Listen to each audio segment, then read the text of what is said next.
میخوام یک عمارت در لاهیجان داشته باشم. کدوم منطقه رو پیشنهاد میکنی؟ فقط مناطق کوهپایه‌ای جنگلی لاهیجان. چه متراژ زمینی برای یک عمارت نیازه که خریداری کنم؟ برای یه عمارت جنگلی حداقل متراژ زمین کاملا بستگی به سبک پروژه، شیب زمین، ضوابط منطقه و امکاناتی که میخواید داره. ولی به صورت استاندارد حدود 2 تا 5000 متر باید باشه. زیر 2000 متر رو سخت میشه بهش گفت عمارت. البته در سطح لاکچری و خاص حدود 1 هکتار رو باید براش در نظر بگیریم. متراژ خود بنا باید چقدر باشه؟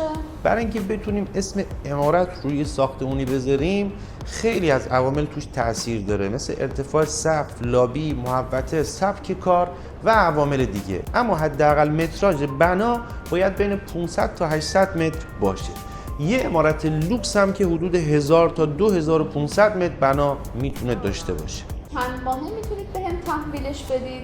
با در نظر گرفتن فاکتورهایی مثل متراژ، شرایط آب و هوایی، کیفیت اجرا و موقعیت زمین حداقل 1.5 تا 2 سال رو شما روش حساب کنید.